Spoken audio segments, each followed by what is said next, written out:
Hola, buen día. Por favor, esperen un minuto mientras toda la audiencia se conecta.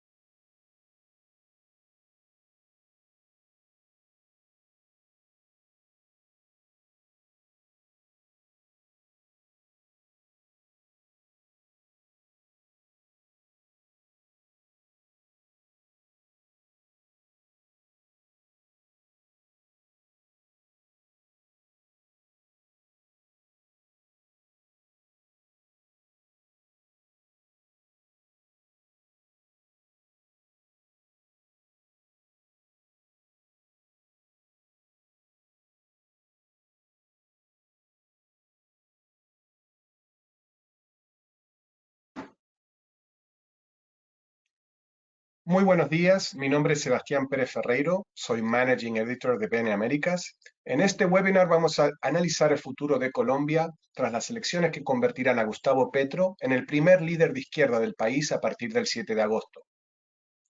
El exalcalde de Bogotá captó casi el 51% de los votos en la segunda vuelta del 19 de junio, superando a su rival Rodolfo Hernández, quien obtuvo casi el 47%. Petro fue militante del movimiento guerrillero M-19 y pasó 2 años en prisión por cargos de porte ilegal de armas antes de dedicarse de lleno a la política. En su campaña ha prometido abordar la profunda desigualdad social y económica de Colombia. Los aspectos claves de su agenda incluyen educación superior gratuita, atención médica universal, una reforma de pensiones y la aplicación de impuestos adicionales sobre tierras improductivas. Pero Petro enfrenta una serie de obstáculos. Uno de ellos es un Congreso dividido que podría frustrar su plan para transformar la economía, que hoy depende en gran medida de los combustibles fósiles, para impulsarla mediante la agricultura, manufactura y las energías renovables. Incluso si Petro logra impulsar las reformas económicas, existe la preocupación de que no tenga los recursos necesarios para financiar sus promesas de campaña, sin dañar la ya frágil posición fiscal del país. Asimismo, una de las dudas persistentes sobre la nueva administración es si mantendrá los lazos tradicionalmente estrechos con Estados Unidos y cómo lo hará. El jefe de Estado entrante ha expresado su deseo de renegociar los acuerdos comerciales con Washington, mientras busca iniciar diálogos para proteger la Amazonía y poner fin a la guerra contra las drogas lideradas por la Casa Blanca. Tal postura podría tener un impacto significativo en las finanzas públicas, dado que Colombia ha sido uno de los mayores receptores de ayuda exterior de Estados Unidos en las últimas décadas. De igual forma, el plan de Petro de restablecer relaciones diplomáticas con Venezuela puede generar inquietud en la Casa Blanca, que ha buscado aislar al régimen de Nicolás Maduro. De todos estos temas estaremos conversando esta mañana con Carla Schiaffino, analista senior para las Américas de Verisk Maplecroft, Silvana Amaya, analista senior de Control Risks, y Enver Suárez Lozano, socio fundador de OGE Legal Services. Moderará la conversación César Iliano, director de contenido de BN Américas. César, dejo el panel en tus manos. Muchas gracias, Sebastián. Les pido, por favor, a Carla, Emmer y Silvana si pueden abrir sus cámaras y sus micrófonos. Mientras nos preparamos, quería recordarle a la audiencia que pueden enviarnos preguntas usando la caja para preguntas en la aplicación GoToWebinar que está al costado derecho de sus pantallas. Bueno, muy buenos días. Vamos a empezar la conversación. Ahí estamos los cuatro, sí. Bueno, quería agradecerles por haber aceptado ser parte de este webinar. Como comentaba Sebastián, hay varios temas que generan un poco de expectativa e incertidumbre con la llegada de Petro, el primer presidente de izquierda. Y él ha prometido implantar cambios radicales en el modelo económico, como por ejemplo la prohibición de la explotación de petróleo y gas, incluyendo el fracking, que era algo que estaba sucediendo rápidamente o avanzando rápidamente en Colombia, el fin de la minería a cielo abierto y un nuevo enfoque en las manufacturas, la agricultura y las energías renovables. A priori, estos cambios lucen como decisiones duras que pueden impactar en algunas industrias clave de Colombia. Entonces quería comenzar la discusión con una pregunta más general de cuáles creen que será el impacto en el entorno empresarial y si deberían los inversores estar asustados. Empezamos con Carla, ¿puede ser?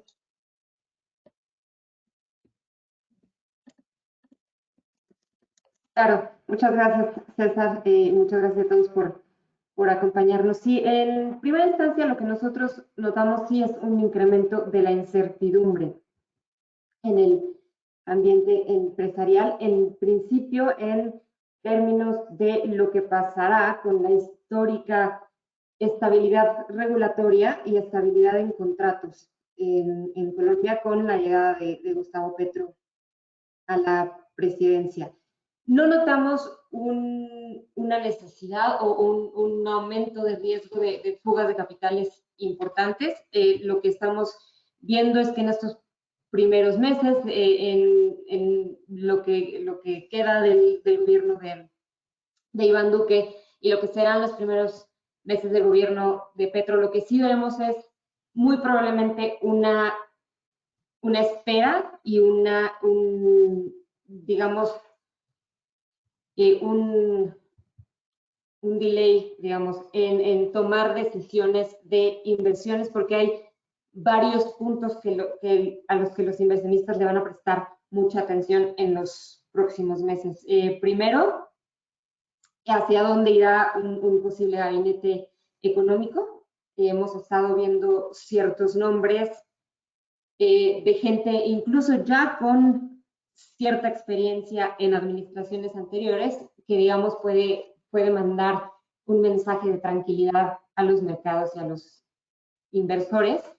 Y también vamos a ver que los inversionistas van a esperar a ver cómo se conforma al final o cómo se va a comportar y cómo se van a comportar estas fuerzas tradicionales, estas fuerzas políticas tradicionales en el Congreso. En los últimos días también hemos visto apoyos de incluso fuerzas políticas que no se esperarían. Una facción del Partido Conservador dijo que no formará oposición necesariamente al presidente electo Petro.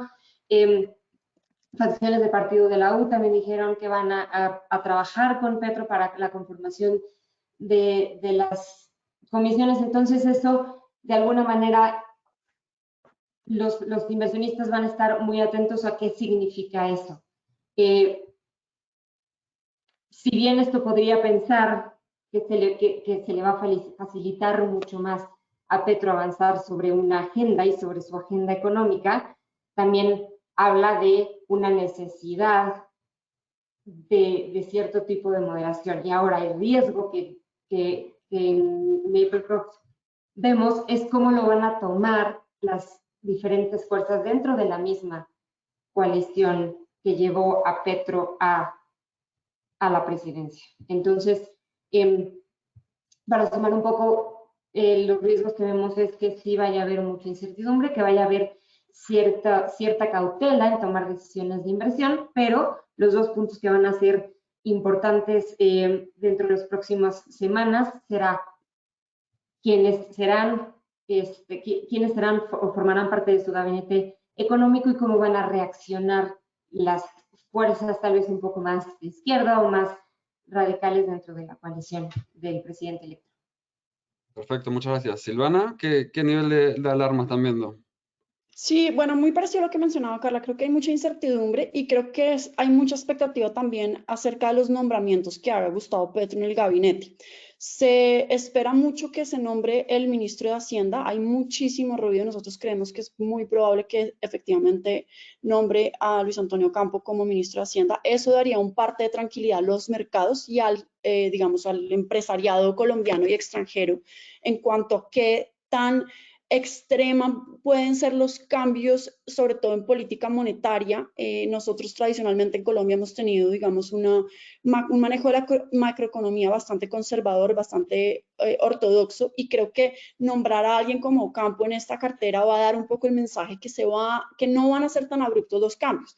Ahora bien, evidentemente, pues se tienen que ver cambios porque no podemos olvidar que Gustavo Petro ganó con más de 11 millones de votos que quieren esos cambios, que quieren ver esos cambios, y él tampoco va a ser infiel, digamos, a esas expectativas. Y de hecho hay demasiadas expectativas que puede ser difícil en el sentido en que si no se cumplen, si no se llenan esas expectativas, podríamos estar frente a una posibilidad de un nuevo impacto, digamos, en el tema, un nuevo desafío a protestas o un nuevo pronunciamiento por parte de esa parte de la sociedad que quiere ver esos cambios.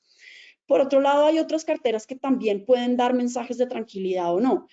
Acabamos de, precisamente hace unos minutos, está circulando ya una lista de nombres de quienes están encargados del empalme de cada uno de los ministerios, que da a suponer que esos podrían ser algunos de los ministros que podríamos ver en el gabinete de Gustavo Petro. No quiero entrar a especular porque pues no sabemos si esto va a ser así o no, pero hay ciertos nombres que, digamos, resaltan más con preocupación para ciertos sectores. Me parece que salud puede ser uno de esos. La reforma que propone Gustavo Petro a la salud es un poco más fuerte que otras reformas, así como la reforma pensional. Y estos dos temas para los, digamos, los empresariados, las empresas que están involucradas en estas dos industrias, pues hay más incertidumbre, hay más preocupación, y si se llegan a confirmar esos nombres, de cierta medida, pues se aumentarían esas preocupaciones. Hubo mucha especulación financiera, mucha especulación de cómo reaccionarían los mercados. Si bien es cierto que la acción de Ecopetrol cayó casi el 12% en los primeros 5 días, estamos hoy reactivando, digamos, el quinto día hábil desde el nombramiento de Gustavo, pues desde la elección de Gustavo Petro. Es interesante ver que sí, digamos, tuvimos una reacción por parte de la TRM, el dólar, pues el peso se depreció frente al dólar, pero había mucha especulación de que esa depreciación iba a ser más fuerte y tampoco se dio. Entonces, creo que hay que ser un poco más cautelosos, y lo que nosotros les estamos pidiendo a nuestros empresarios, a nuestros clientes, es que sean más cautelosos, que esperemos que estos nombramientos se confirmen para ver cuáles son exactamente los mensajes y cómo se va a poner la agenda. Otro tema que vale la pena resaltar rápidamente es el tema de lo que estamos viendo con el Congreso. Al principio se creía que el Congreso iba a estar más fragmentado y que Gustavo Petro iba a tener más oposición en el Congreso, pero hemos visto, sobre todo en los últimos 2 días, que partidos tradicionales, el Partido Conservador Colombiano decidió apoyar a Gustavo Petro y formarse como gobierno. ¿Y eso qué quiere decir? Eso no quiere decir que vaya a votar todos los proyectos de ley en favor del gobierno, pero sí quiere decir que no va a ser oposición real y directa al gobierno. Y esto presupone que va a haber menos tensión y menos contrapeso por parte del Congreso, y esto es otro mensaje de preocupación para muchos de los empresarios que veían al principio que el Congreso podía jugar un poco más este rol y ahora es un poco más difícil. Esos son como un gran panorama, digamos, de cómo estamos viendo nosotros la situación desde Control Risks. Perfecto, muchas gracias. Humbert. César, muy buenos días, Carla, Silvana, un gusto saludarlos. Bueno, muy en línea con lo que menciona Carla y Silvana, desde luego hay muchas expectativas frente a lo que se está viviendo en Colombia, pero también a la vez encontramos unas certezas. Si hay certezas de cambio, eso no hay que discutirlo. También hay certeza de temas asociados a reformas, viene reforma tributaria. Muy en línea con lo que mencionaba Silvana, esta mañana nos sorprende la noticia de que ya no son 50 billones, sino 75 billones lo que espera Petro recaudar. Entonces, ahí tenemos una segunda certeza, y es una reforma tributaria.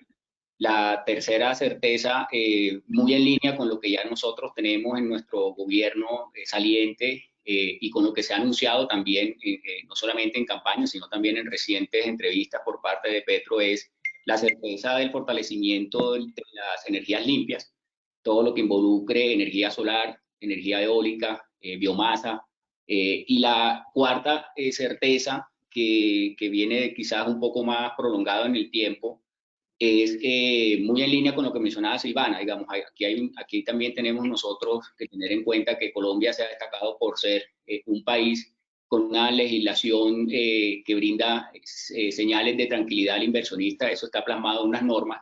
Estas normas están vigentes, entonces en el largo plazo eventualmente también tendrán que implementarse algunas reformas legales, hoy están vigentes, repito, para que precisamente se alinee un poco con el interés, no solo del cambio de gobierno, porque realmente en Colombia no estamos viendo un cambio de gobierno, sino casi que un cambio de política a nivel de lo que viene en adelante, sobre todo por lo que ya se ha advertido, ¿no? Que digamos las metas que tiene el actual elegido presidente son de largo plazo. Entonces, creo que hay ahí al menos 4 certezas, y a partir de esas 4 certezas pues vendrán algunas expectativas. Desde luego también, por ejemplo, nosotros identificamos en la parte del sector de energía eléctrica que tenemos, y en todos los sectores tenemos tres tipos de inversionistas. Un inversionista que ya está establecido, que ya tiene un tiempo en Colombia, el inversionista que está recién llegado y aquel que quiere llegar. Y desde cada una de esos tres escenarios vamos a encontrar diferentes banderas rojas para cada uno de ellos. Algunos, pues, los ya establecidos están un poco más familiarizados y se adaptarán rápidamente. De pronto, entonces, los que no han llegado y están evaluando aterrizar en Colombia, pues tomarán un tiempo también prudencial para ver que se organice un poco lo que menciona Silvana, y es que tengamos al menos una estructura más definida, tanto en la parte de gobierno como en la parte de las propuestas. Bien, Humbert, me quedo contigo. Han mencionado en esta primera pregunta, obviamente, un poco los primeros impactos de mercado. Alguien mencionó que no ve una fuga de capitales, que el impacto del peso ha sido algo moderado, también caída y subida, que es un poco lo que se ve después de estas primeras semanas donde todavía no hay cosas definidas. Pero mencionaste algo, Humbert, con respecto a lo que espera de recaudación con la reforma. Pero mi pregunta va más que nada al impacto digamos, de tener una agenda política ambiciosa con muchas reformas, muchos cambios, pero al mismo tiempo estar como atacando lo que podría ser de alguna forma uno de los huevos de oro en cuanto a generación de divisas por exportación. Entonces, ¿cómo ves este choque entre querer tener un montón de cambios políticos que requieren financiamiento y estar diciendo voy a ponerle un bloqueo, voy a parar un poco la exploración de petróleo, que es lo que me genera esas divisas? César, bueno, fíjate que en una de las recientes entrevistas que ya dio una vez electo Petro, básicamente lo que está él anunciando también un poco es, y es reforzando la palabra transición. Digamos, eso, digamos, todo lo que evidencia uno es que va a ser de manera muy paulatina.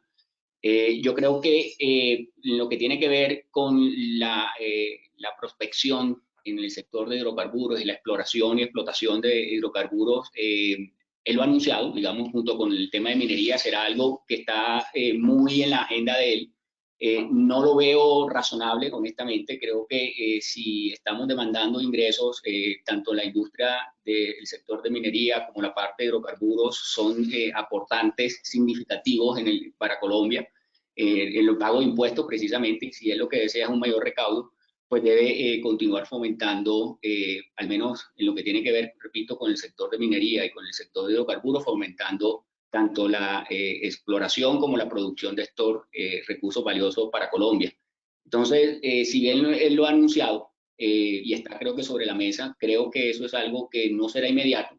Hay que respetar los contratos que hoy por hoy están vigentes. En materia de leyes hay algunas expectativas ya consolidadas para los inversionistas. De manera que si eso se da, tendrá que ser muy en el largo plazo, sobre todo porque es un gobierno que entra y tendrá que recaudar recursos para poder materializar su proyecto. Y como lo mencionábamos ahorita, tanto Carla como Silvana, si esas promesas no se materializan, utilizando las palabras de él, habrá un estallido.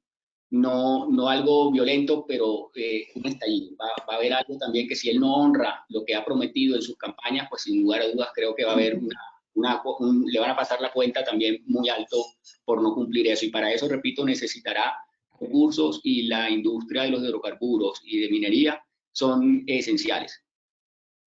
Silvana, ¿cómo ves también Pues, claro, complementando un poco lo que decía Humbert, y es el tema es que va a ser una transición, digamos, que no va a ser tan rápida, y los efectos de dejar de producir petróleo no los va a ver él, los va a ver probablemente ni siquiera el próximo presidente, sino en 8 años probablemente. Entonces, de alguna manera, él no va a tener que lidiar con las consecuencias de tomar esa decisión. Recordémosle, pues, a la gente que las ventas externas de petróleo pasaron de 460 millones de dólares en febrero de 2021 a casi el triple, o sea, 1.261 millones en febrero de 2022. Eso significa que Colombia evidentemente depende de los hidrocarburos, que es uno, como tú lo decías, César, de sus huevos de oro. Las ventas externas de petróleo crecieron el 97% en la importación de crudo. Entonces, la exportación de crudo, perdón. Entonces, de alguna manera, Petro sabe eso, pero sabe que la transición energética también es algo que no solamente lo está mirando Colombia, sino lo están mirando otros países. Y él, al decir, vamos a dejar de hacer exploración, porque él va a respetar los casi 150 contratos que tiene en este momento Colombia en exploración de hidrocarburos, de explotación de hidrocarburos. Entonces, eso no va a tocar realmente las finanzas de Colombia en este momento. y no va a tener que mirar las consecuencias. Además, porque su agenda social se calcula que va a necesitar entre 60 y 120 billones de pesos para poder realizar. Entonces, es difícil que ni siquiera con una reforma tributaria estructural, y lo que decía ahorita en vez de que se calcula que más o menos están hablando de 70 billones de pesos, ni siquiera con eso se podría asegurar el cumplimiento de su agenda social. Entonces, es muy difícil el tema de las finanzas y es muy difícil que realmente Petro sea consistente, digamos que sea coherente en el sentido en que tiene que cumplirle a la gente, que la gente está esperando cambios, está esperando resultados rápidos de temas de ayudas sociales, de que se acabe un poco, que se frene el hambre, que se frene la inequidad en Colombia. Pues Colombia es uno de los países más desiguales del mundo y eso tiene que frenarse. Colombia aumentó en 3.5 millones de pobres en los últimos 2 años, claro, en parte por la pandemia, pero en parte también por un manejo que no ha sido el adecuado por parte del gobierno actual. Y Petro sabe esa necesidad, pero atacar la gallina de los huevos de oro en Colombia pues va a ser difícil. Sin embargo, él también ha sido muy, digamos, muy insistente en su agenda medioambiental. Y si vemos su discurso de victoria, que duró más de 40 minutos, yo diría que gran parte de ese discurso lo dedicó a hablar precisamente de los compromisos medioambientales y de esta agenda regional con otros países de la región, digamos, y la coherencia y las alianzas que se pueden hacer en protección del medio ambiente. Y en ese sentido veo muy poco probable que él se eche para atrás con esos compromisos de los cuales ha sido tan insistente. Carla. Sí, gracias. Un poco en línea con lo que ya se ha mencionado. También desde nuestro punto de vista será muy difícil que las finanzas y el peso, digamos, no vean, digamos, impactos importantes en si de alguna manera se lleva a cabo lo que el presidente electo Petro está proponiendo. Ya hablaba Silvana de la importancia que tiene el sector para una estabilidad monetaria y financiera y de la importancia también que tiene para Gustavo Petro que esa estabilidad continúe para de verdad incurrir en todo el gasto social que se está planteando. Una de las propuestas que a mí más me llamaba la atención durante la campaña es esta de poner al Estado como, digamos, el empleador de último recurso o un empleador, digamos, más e incurrir en este gasto enorme, pero también incurrir en el gasto de la transición energética. Ahora, de lo que se puede aprovechar la administración siguiente es del camino que ya se ha avanzado en Colombia, no solamente en términos de, digamos, de incentivos a generación de energía más limpia, con una taxonomía verde, que es una de las primeras en la región, con bonos verdes a nivel doméstico, que también Colombia fue uno de los primeros que lo implementó de esta manera, pero también con, por ejemplo, hablando del plan de Ecopetrol, de avanzar en esta materia, incluso con el cuidado del agua, con una emisión de carbono cero, con obviamente todo el impulso que también se ha dado a la generación de hidrógeno de bajo carbono, hidrógeno verde. Entonces, esas son oportunidades que el gobierno de Gustavo Petro va a encontrar para avanzar en una transición energética. Sin embargo, el plazo que se da, y esto es muy interesante lo que Silvana dice, en realidad a lo que le está apostando desde mi punto de vista es Gustavo Petro, es que en realidad no va a haber tal vez estos impactos. Nosotros estamos calculando que las reservas que tiene en este momento Colombia durarán dentro de unos 6 o 8 años, entonces obviamente las implicaciones más severas pues se verán después. Sin embargo, hay ya también un camino recorrido que puede, digamos, acelerar esto, pero regresamos a el problema de la necesidad de una consolidación fiscal, de la necesidad de una recaudación más. Ya hablaban de este incremento en las expectativas de recaudación que se hizo en últimos, o muy recientemente. Entonces, yo creo que en este aspecto lo importante sí es ver este camino que ya se han dado, pero también porque no se ha avanzado más. También incluso los problemas o digamos los obstáculos, incluso hasta geográficos, que se ha tenido para avanzar mucho más aceleradamente en esta transición energética, los problemas de transmisión, el hecho de que todos estos proyectos de energía verde, la transmisión no ha sido tan fácil, y entonces, ¿qué se necesita? Se necesitan de nuevo mucho más recursos. Entonces, digamos que lo que se ve sí es que van a tener que encontrar un balance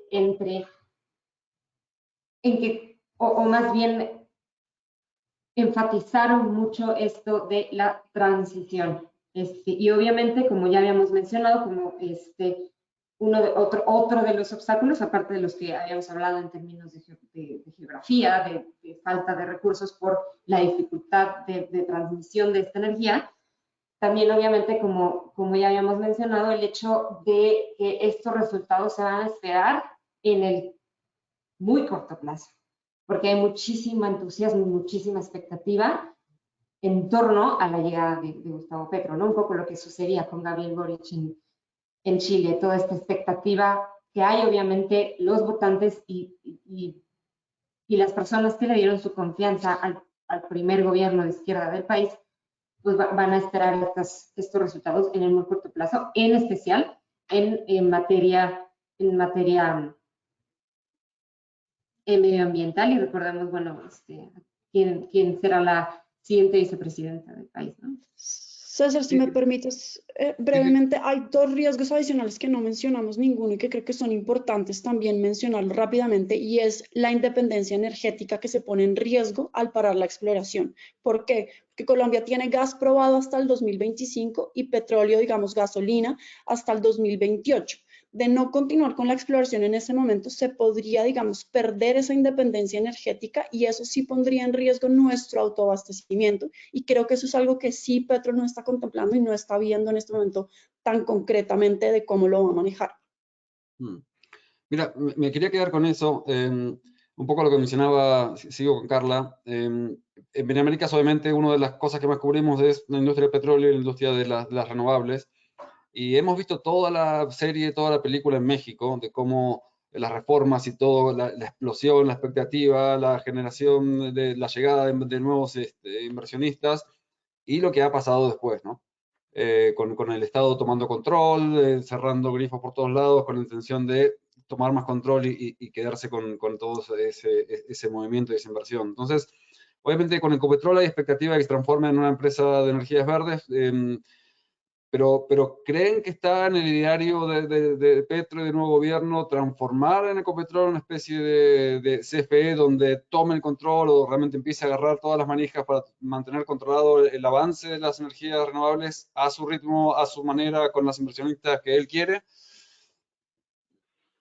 Yo creo que en realidad aquí lo que es importante es ver que las estructuras tanto de CFE y Pemex como de Ecopetrol son muy diferentes. Al final, Ecopetrol le tiene que responder de cierta manera a inversionistas privados que también están buscando este movimiento hacia energías más limpias. Entonces, las estructuras son muy diferentes. E incluso si nos vamos un poco a cuestiones políticas e ideológicas, también la izquierda que representa Petro, que podría representar también en algún momento, o bueno, que podríamos pensar que representa Gabriel Boric, es muy distinta a lo que representa Andrés Manuel López Obrador en México.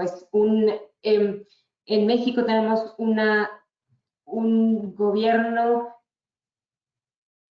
nacionalista, revolucionario, un poco de los años 70, que tal vez no alcanza a comprender esta transición hacia energías más limpias, como sí lo hace el gobierno de Gustavo Petro. Y como había comentado, pues la estructura de ambas empresas podría, digamos, llevarnos a pensar que digamos, el movimiento hacia la energía renovable será muy distinto. Silvana, ¿ves algún paralelo ahí? Es difícil, yo no creo que sea tan similar, o sea, comparto la opinión de Carla, que son dos visiones muy diferentes. Nada más no nos podemos olvidar que Colombia ya viene avanzando, digamos, una de las prioridades del gobierno de Duque fue digamos, la transición energética, y de hecho se han hecho avances importantes en el tema de transición energética. Las subastas de energías renovables se llevaron a cabo y fueron exitosísimas. Petro no va a continuar con el mismo modelo de subastas, pero sí creo que va a intentar y va a lograr que Ecopetrol, digamos, tome ese nuevo liderazgo y ese nuevo enfoque, porque además es parte de la transición y es parte de darle ese enfoque y ese nuevo camino que quiere trazar, esa ruta que quiere trazar hacia dónde van las empresas. Y pues Ecopetrol es una empresa de economía mixta, digamos, que participa el gobierno, pero también tiene participación importante del sector privado, que tiene herramientas para hacer esa transición. Va a ser difícil al principio, va a costar, como cualquier cambio puede ser difícil de asumir, pero creo que sí va a lograr, digamos, de alguna manera dar ese nuevo giro a Ecopetrol. También dependerá un poco de cómo asuma el ministro de Hacienda, digamos, el control en ese sentido sobre Ecopetrol, de cómo se maneje la junta directiva de Ecopetrol. Y qué tan agresivo sea Petro, digamos, en estas políticas. Él tiene tantas cosas en este momento sobre su plato, o sea, hay tantas prioridades, que lo que yo creo que va a ser importante es cómo defina las prioridades. ¿Qué va a ser más importante que qué? ¿Qué para él va a ser más importante demostrar resultados más rápidamente? Y me atrevería a pensar que su agenda social es la que va a tomar más prioridad dentro de sus primeros 100 días, digamos, dentro de esa luna de miel que va a tener con el Congreso. Entonces, de alguna forma, no creería yo que esa va a ser, digamos, una de las prioridades. Nos puede llegar a sorprender, pero pensaría que por la importancia de las otras reformas que tiene que hacer, esa no sería una de las principales. Entonces, pues falta un poco esperar, pero creo que el camino que ha recorrido México es muy diferente, y creo que si en algo se distinguen AMLO y Petro es precisamente en su visión sobre los hidrocarburos. Ahí casi prácticamente son opuestos en absoluto. En ese sentido, AMLO es mucho más amigo de los hidrocarburos, pues de hecho la refinería, el proyecto de la refinería es una clara señal de cómo en México ese sigue siendo un tema fundamental. Y lo que sí pienso es que Petro puede encontrar apoyos internacionales importantes dentro de esta agenda de economía verde. Y creo que eso lo puede usar a su favor para mostrar una imagen positiva del país y para manejar las relaciones internacionales. Cuando nombró al nuevo canciller, además, ese fue su mensaje, una agenda de paz y de medio ambiente. Entonces, creo que eso va a ser consecuente de alguna manera con cómo se va a transformar el tema, y Ecopetrol pues va a ser un caballo de batalla en ese camino. Helmer. Coincido con Carla y Silvana, es muy difícil. Nosotros, para nuestro sector energético, desde el 91 tenemos una estructura muy atractiva para la competencia. Nosotros tenemos las actividades independizadas e incluso en cada una de estas actividades o segmentos o eslabones de la cadena, nosotros encontramos competencia. Si bien Ecopetrol es una de las empresas representativas, no es la única productora, no es la única transportadora de energía. Y sin duda también tenemos nosotros ya desde el año 2014 tenemos un gran avance en todo lo que tiene que ver con las energías limpias y la eficiencia energética. De manera que yo creo que acá el gran ganador son sin lugar a dudas las energías limpias, porque Petro va a darle continuidad a eso que Duque ya empezó desde el 2014. Repito, nosotros tenemos un marco legal y eso ha fomentado mucho la participación de nuevos agentes en el sector de energías renovables. Solamente el año pasado tuvimos alrededor de 3 disposiciones legales que lo que hacen es dar una continuidad en el largo plazo para lo que tiene que ver con las energías renovables. Tenemos hojas de ruta, no solamente para hidrógeno, sino también para generación de energía offshore a nivel eólico.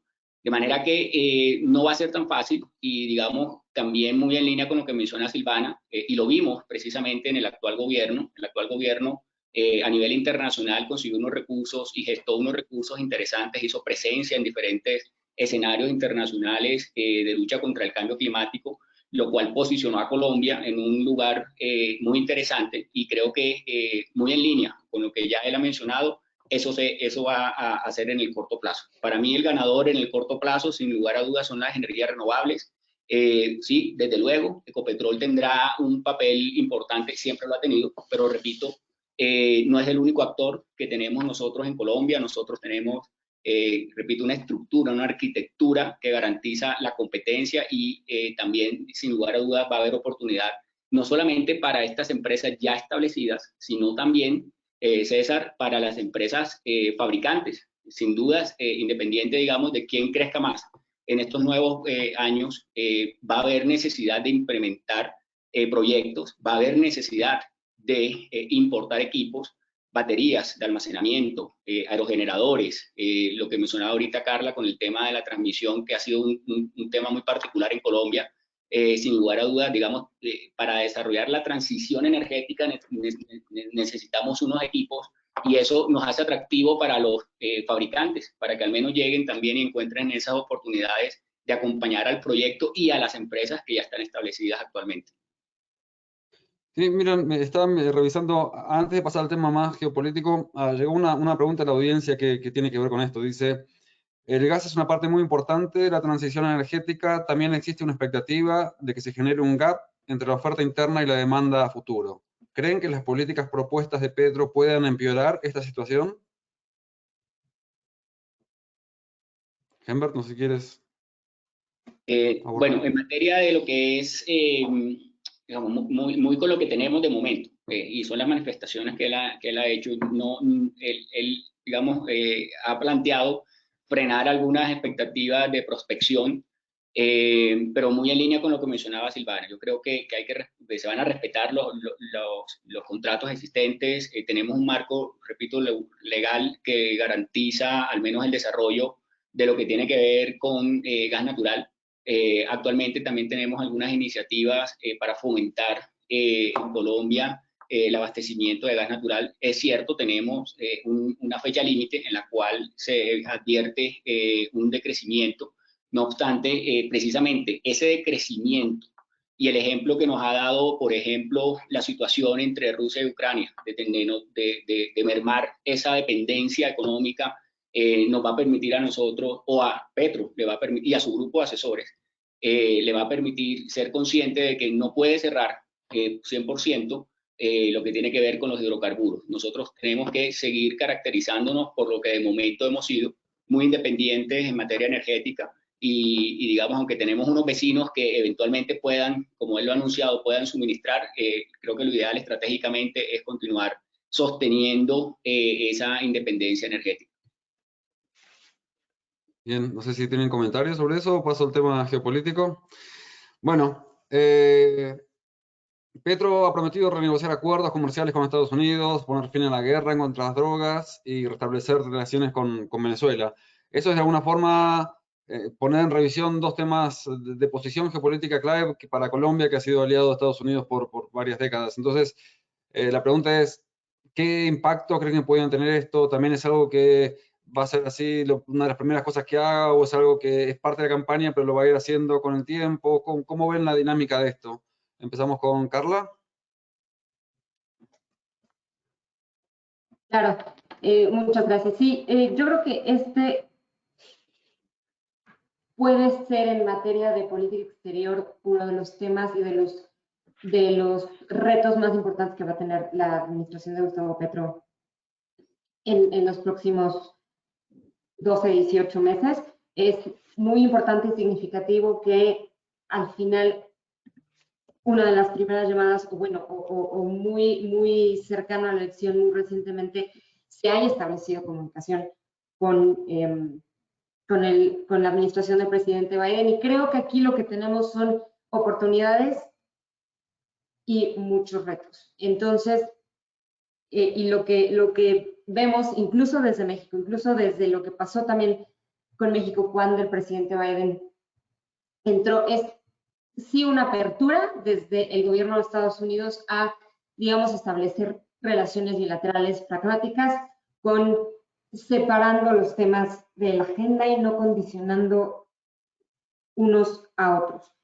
Y una gran oportunidad que tienen de, digamos, de generar colaboración entre ambos es la implementación del proceso de paz. Biden ya ha hablado también, aunque obviamente si se ven los gastos que se ha habido, digamos, falta mucho camino por recorrer, pero sí ha hablado de, digamos, de que el acercamiento que se ha hecho y esta mal llamada, desde mi punto de vista, guerra contra las drogas, no ha funcionado en Colombia, tampoco ha funcionado en México. Entonces, existe ahí una apertura a, digamos, buscar estrategias mucho más robustas, estrategias que tomen en cuenta no solamente el aspecto de fuerzas de seguridad, el aspecto militar, sino también el aspecto de un fortalecimiento al Estado de Derecho, también el aspecto de causas estructurales y factores de riesgo estructurales en estos conflictos. Entonces, esa es una gran oportunidad. Lo vimos recientemente aquí en México, cómo se firmó un acuerdo donde existía un poco más este entendimiento de una responsabilidad compartida de atacar causas estructurales de la violencia en México, como el tráfico de armas, y entonces eso nos habla de esta apertura del gobierno de Biden a cambiar un poco el discurso hacia algo más que se acerque a implementar de manera más robusta el acuerdo de paz que se tiene. Donde sí vemos riesgos en donde la relación bilateral de alguna manera no esperamos que fluya de esa manera es obviamente en la relación que Petro busca abrir un poco más con Venezuela, directamente con el gobierno de Nicolás Maduro, y obviamente sí Estados Unidos está monitoreando de cerca lo que pasa en términos de estabilidad regulatoria para las empresas americanas que operan en Estados Unidos. Hablando un poco del tema Venezuela, yo creo que mucho en un alto grado va a estar determinado por la manera también en la que Petro se acerca a esta relación. Si vemos un discurso más cercano a lo que hicieron, por ejemplo, gobiernos como el de México en la Cumbre de las Américas, entonces necesariamente ahí se van a cerrar unos canales de comunicación. Si vemos un discurso de ser paladines de la izquierda latinoamericana, entonces vamos a ver ahí confrontaciones. Si lo vemos más del lado de necesitamos establecer un cierto tipo de relación con nuestros vecinos, necesitamos por temas de seguridad y de estabilidad social un acercamiento hacia Venezuela con 2 millones de migrantes venezolanos en Colombia, con una situación fronteriza en términos de seguridad compleja, con organizaciones armadas ilegales operando desde Venezuela. Entonces, para la administración de Biden será mucho más entendible o será mucho más, sí, será mucho más entendible la manera en la que Petro quiera acercarse a Venezuela. Pero definitivamente yo creo que sí, lo importante es ver cómo se lleve una relación pragmática, no condicionando un tema al otro, no condicionando una cooperación en materia de seguridad, por ejemplo, con no reconocer un gobierno en Venezuela, y obviamente, como ya dije, dependerá de cómo Petro maneje estas relaciones, y pues la oportunidad, de nuevo, es esta apertura del gobierno de Biden a al menos hablar y al menos en el discurso moverse más allá de un acercamiento militarizado y de seguridad contra el problema del narcotráfico. Bien, muchas gracias. Silvana. Yo creo que es importante ver esta pregunta desde dos perspectivas. Primero, la necesidad real que tiene Gustavo Petro de reivindicar el nombre de Colombia, es decir, nosotros queremos negociar las cosas como si fuéramos dos países igualitarios, no con una potestad que ha tenido siempre Estados Unidos frente a Colombia o frente a América Latina en general, y creo que eso lo dejó también muy claro en su discurso de victoria, de renegociar ciertas cosas, de acabar con ciertas prerrogativas que tienen, digamos, los estadounidenses en Colombia en ciertas relaciones comerciales, sobre todo. El tema contra las drogas se va a tratar de replantear, pero yo soy un poco más escéptica con que realmente se vean cambios importantes. Y la otra perspectiva de esta pregunta es la política interna de ambos países. O sea, no nos podemos desconocer el momento que está viviendo los Estados Unidos. Estados Unidos está ahorita teniendo una presión muy alta del ascenso de China. El tema de la invasión de Rusia a Ucrania es algo que preocupa tanto a los norteamericanos, que realmente tienen su atención enfocada ya, y las crisis internas. Tienen una inflación altísima, no sé si es la más alta de los últimos años, pero me atrevería a decir que sí. Además, pues vamos a ver las elecciones de Congreso en noviembre, que van a cambiar las mayorías en ambas cámaras probablemente, y eso le va a dar un nuevo también enfoque a las relaciones exteriores en general, no solamente con Colombia, sino con América Latina y con el mundo. Y la presión interna que están viviendo los norteamericanos, es decir, lo que sucedió la semana pasada con la decisión de la Corte Suprema de Justicia de derogar la decisión de Roe versus Wade en temas de aborto, que está cuestionando mucho la participación, digamos, de la sociedad civil, las mismas exigencias de los derechos de los norteamericanos. Toda esa coyuntura lleva a que el tema, como miran desde adentro hacia afuera las relaciones exteriores, va a ser diferente. Entonces, Colombia no puede pensar que va a estar dentro de la agenda prioritaria de Estados Unidos, ni que además el Congreso va a recibir, digamos, fácilmente cualquier intento de renegociación de TLCs o de tratados bilaterales entre los dos países. Esto yo creo que Petro pues lo sabe y lo conoce, y su misma agenda internacional también va a estar enfocada más hacia temas de la paz. Ya lo dijo Carla y no se trata pues de repetir acá, pero yo sí creo que su agenda internacional, el tema más importante va a ser la paz, y en eso, digamos, el apoyo de Estados Unidos ha sido fundamental, y yo creo que en eso va a seguir habiendo esa sinergia entre los dos países.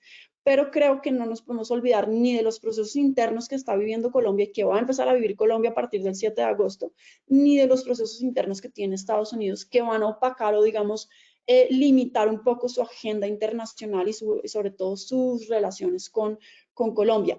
Creo que en los escenarios multilaterales vamos a ver ciertos cambios, es decir, Colombia siempre estaba muy alineada en temas, por ejemplo, de Israel, de Palestina, en temas reconocimientos, en temas, por ejemplo, ahorita de la invasión de Rusia en Ucrania. Colombia siempre estaba muy alineada a cómo estaban los norteamericanos. No nos olvidemos el estatus especial que tiene Colombia en la OTAN, que pues evidentemente no hay una forma de ser miembros, pero hay un estatus especial que se le ha otorgado a Colombia. Y yo creo que estos tipos de participaciones sí se van a empezar a cuestionar con un gobierno que ve las prioridades diferentes y que no va a tener la misma agenda internacional, y eso va a reflejar en una relación bilateral con Estados Unidos. Okay. Y en el caso de Venezuela específico, ¿ves cómo debería ser la aproximación para que juegue con los Estados Unidos? Mira, la relación con Venezuela lo vamos a ver muy rápido, o sea, la frontera va a abrirse rápidamente, eso sí, vamos a ver los cambios inmediatos tal vez. Esa va a ser prácticamente una de las prioridades de los primeros, te diría yo que de los primeros 10 días del gobierno de Gustavo Petro, porque él va a cumplir eso, y eso digamos que es fácil de ejecutar. Y pues los mismos, o sea, también ya estamos viendo esas aproximaciones entre Estados Unidos y Venezuela, entonces yo creo que no estamos tan alejados de verlo algo simultáneo entre Colombia y Venezuela. Me da curiosidad saber si Maduro va a venir o no a la posesión de Petro. Eso yo creo que va a mandar un mensaje claro de qué tan cercano va a estar. Si viene, va a ser mucho más clara esa cercanía. Si no viene, pues ya, digamos, podríamos sacar algunas conclusiones. Pero creo que definitivamente la geopolítica está haciendo que Venezuela se vea diferente. El tema de la dolarización de facto que está teniendo ese país, el tema de unas mejores condiciones de seguridad dentro de Venezuela, hacen que Venezuela esté, digamos, teniendo una cara diferente. Algún porcentaje menor todavía de la población venezolana está retornando a Venezuela. Todo eso es importante para también esas relaciones entre los dos países y para las relaciones casi que entre los tres países. O sea, ese triángulo entre Estados Unidos, Venezuela y Colombia puede tomar una mirada muy diferente, y en ese sentido sí creo que los norteamericanos tienen una prioridad de avanzar muy rápidamente, porque necesitan tener esa seguridad energética, ese petróleo por parte de Venezuela. Ellos quieren contar con eso. y entre menos se dependa en este momento del petróleo ruso, cuando sabemos que otros países del Medio Oriente ya están en sus capacidades máximas, pues todo eso va a tener una implicancia, y para Colombia creo que va a ser importante también jugar un rol ahí geopolítico estratégico. Perfecto, muchas gracias. Bueno, César, aquí hay que identificar también la situación de Venezuela. Digamos, de Venezuela internamente, nosotros recientemente hemos visto cómo Maduro está invitando nuevamente a que retomen o regresen esas grandes inversiones a su país. También eso nos muestra, digamos, que Venezuela, en lo que tiene que ver con cubrimiento de demanda, en lo que tiene que ver con el gas natural, pues es probable que encuentre potenciales compradores más interesantes que localmente. Entonces eso nos va a garantizar, digamos, a continuar nosotros con el abastecimiento local, como debe ser. Y como todo, digamos, hay amigos y ese ambiente amigable con el entorno se necesita, desde luego. Lo que menciona Silvana es muy importante. El 7 de agosto vamos a ver quiénes se presentan a esa posición. Será muy diciente lo que ocurre el 7 de agosto, pero también no con todos los amigos se deben hacer negocios. No es rentable hacer negocio con todos los amigos. Una cosa es la amistad y otra cosa son los negocios. Creo que Venezuela hoy está demandando más recursos que amistad. Entonces, mantener un ambiente agradable, sí, eso será lo propio, pero sin lugar a dudas creo que va a haber algunos otros movimientos muy asociados con lo que está ocurriendo en la geopolítica gasífera a nivel mundial. Pero también recordar algo, y es que nosotros en Colombia tenemos principios de eficiencia en lo que tiene que ver con las tarifas, y en Colombia tenemos empresas muy competitivas que prestan los servicios de manera eficiente, no recientemente, sino ya desde hace un tiempo interesante. Entonces, también en materia de precios puede ser que no logre desplazar realmente la oferta que nosotros tenemos ya muy bien atendida localmente en materia de gas. Creo que internacionalmente le puede ir mejor para que siga, digamos, cumpliendo esos compromisos que ya tiene también con los países de primer mundo, Venezuela, y destinar ese gas para continuar, repito, más bien exportando y no enviándolo para Colombia. Por otro lado, nosotros también tenemos una infraestructura local muy diseñada para el abastecimiento desde Colombia. La importación o digamos, el flujo de gas desde otros países pues va a involucrar también la construcción de una infraestructura, dado el caso que eso es lo que al final se quiere hacer, y eso no es tampoco en el inmediato plazo. Entonces, creo que tanto en la parte de negocios, no con todos los amigos se debe hacer negocio, repito, y dos, la situación real que hoy tiene Venezuela es, repito, más de pronto de demandar ingresos y no tanto amistad.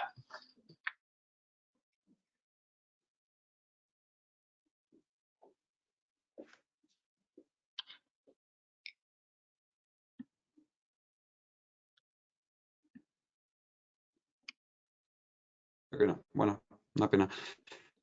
Mira, quería, ya estamos quedándonos sin tiempo, solamente ha habido varias preguntas sobre cómo impacta esto en Brasil, qué está pasando en América Latina. Entonces yo me puse a pensar un poco, muchas veces es fácil y desde observadores que están lejos de América Latina decir, ok, viene una ola de izquierda, viene una ola de derecha, va, viene, se pinta de un color, se pinta de otro, pero a mí me parece que por los años que llevo trabajando y viviendo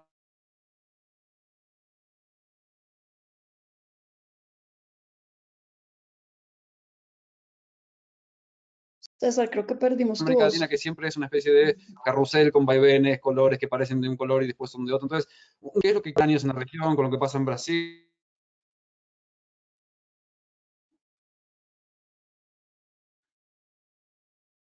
Voy aquí a apagar la cámara para ver si de pronto se mejora la señal de César. Estamos perdiendo un poco.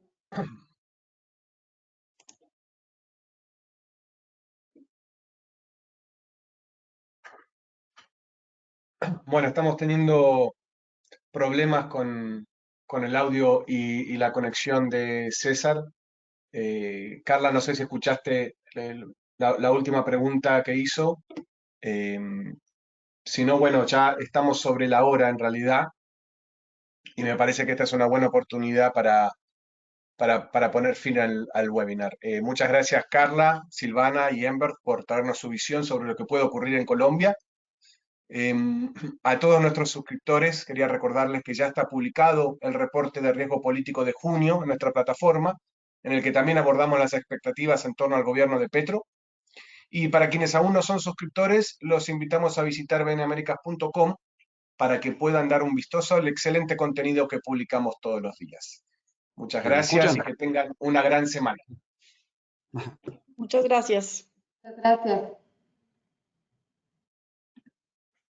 Gracias, hasta luego.